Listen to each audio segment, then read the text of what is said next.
Good evening, Big Blue Nation, and welcome to Giant Central on this electric Wednesday night. I'm your host, Vinny Marciano, coming to you live from the heart of East Rutherford, where the air is buzzing louder than a MetLife Stadium fourth-quarter comeback. Folks, we've got a quarterback situation that's got every Giants fan refreshing their injury reports like it's fantasy football draft day. Rookie sensation Jackson Dart, the kid we all fell in love with the moment he torched SEC defenses at Ole Miss, is still in concussion protocol, and the latest update from interim head coach Mike Kafka is going to leave you reaching for the antacids. Buckle up, because we're diving deep into everything you need to know before Big Blue takes the bright lights of Monday Night Football against the New England Patriots. Let's start with the headline that nobody in the 201 area code wanted to hear. Jackson Dart will once again be limited in practice this week, and his status for Monday night is very much up in the air. Coach Kafka told reporters today, quote, "Jackson's still in the protocol, but he's gonna get some work in with the group today. I'm excited to see him out there, same as he did last week." Sound familiar? It should. That's almost word for word what Kafka said 7 days ago, right before Dart was a last-second scratch against Detroit.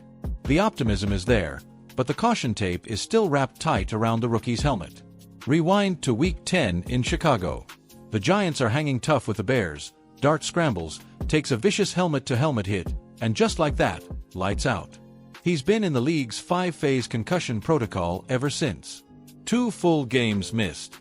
And for a rookie who came in with that gunslinger reputation, for 1,200 yards and 32 touchdowns in his final year at Ole Miss, sitting and watching is torture. Remember, this is the same kid who grew up idolizing Eli Manning, who used to rewatch the helmet catch on loop in his Mississippi bedroom. Now he's living the dream. Except the dream keeps getting paused by the NFL's most unpredictable injury. And look, we all understand why the Giants are being ultra-conservative here. Concussions aren't just headaches, they're brain injuries, and the league has finally started treating them that way. You go back to the dark days, Troy Aikman playing through multiple concussions, Steve Young's career ending on a brutal sack, even our own Tiki Barber talking about the fog he played in. The Giants' medical staff isn't taking any chances, especially after the Brian Daboll tent incident earlier this season. Yeah, remember that. Week 6, Daboll storms the medical tent like a dad checking on his kid after a skateboard wipeout. The league wasn't thrilled, the optics were terrible, and you better believe ownership whispered in everyone's ear, "We are not rushing quarterbacks back."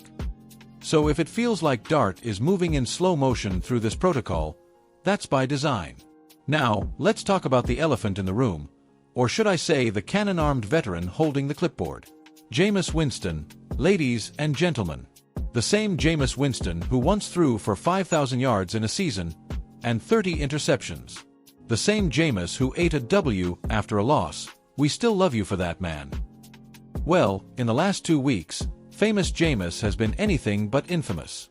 Against Green Bay and Detroit, 2 playoff-caliber defenses, Winston has thrown for 567 yards, 2 touchdowns, 2 picks, and oh yeah, that miraculous lateral-turned touchdown reception against the Lions that had the entire internet doing double takes. The man is playing the best football of his life at 31 years old, and he's doing it in a Giants uniform. You can't make this stuff up. But here's the reality check. Winston is the bridge, not the destination.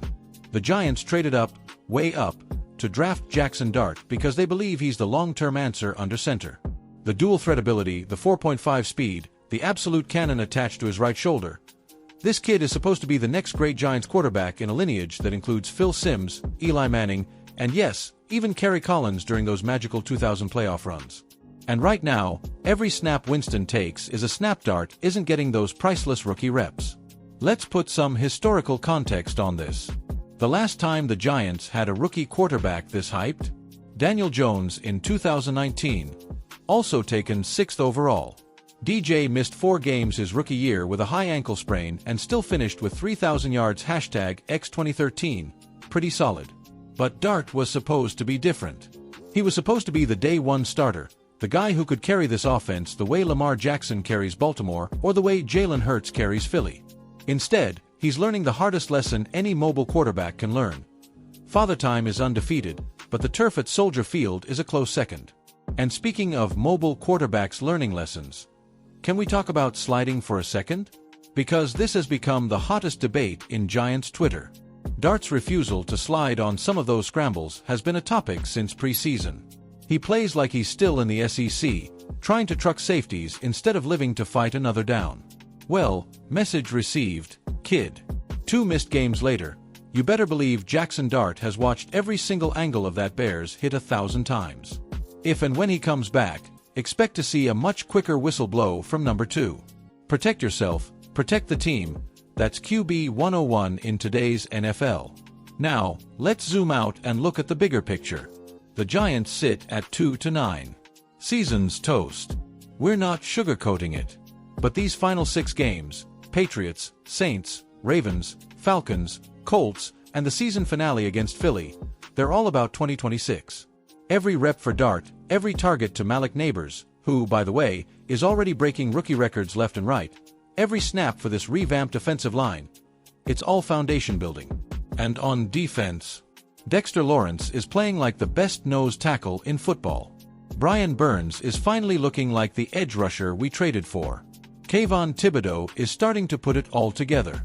This isn't the 2022 team that shocked the world and made the playoffs.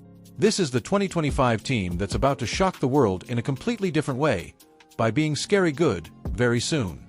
If you're a longtime Giants fan, you've lived through worse. 1976, 0-9 start. The 2017 disaster. Heck, even the early Eli years when we were starting Jared Lorenzen at quarterback. Remember that? Big Red under center against the Cowboys? Good times. But every single time this franchise has hit rock bottom, it's come roaring back. For Super Bowls don't lie. Lawrence Taylor dragging US to glory in 86 and 90. The helmet catch. David Tyree. Mario Manningham down the sideline. Eli to Plexica. Tom Brady's feet in the dirt. We are the team of miracles, baby. So where do we go from here? Best case scenario, Dart clears protocol late this week, gets the green light for Monday night, and we get to watch the rookie under the primetime lights against a Patriots team that's, well, not very good. Worst case, Jameis gets another start, keeps slinging it, and we continue stockpiling those high draft picks, because let's be honest, we're gonna need offensive line help. Either way, Giants country, this is still your team. This is still the franchise that plays in the shadow of 4 Lombardi trophies. This is still the team that bleeds blue in a stadium that shakes when 80,000 of us scream in unison. So here's my call to action. Monday night, MetLife Stadium, Giants vs. Patriots. Be there. Wear your Dart jersey, your Eli jersey, your LT jersey, doesn't matter. Just show up and make it loud. Because the future is coming faster than a Dexter Lawrence bull rush, and it's wearing royal blue. This is Vinny Marciano saying, no matter what the record says, it's always a great day to be a New York football Giant. We'll see you under the lights. Let's go Big Blue.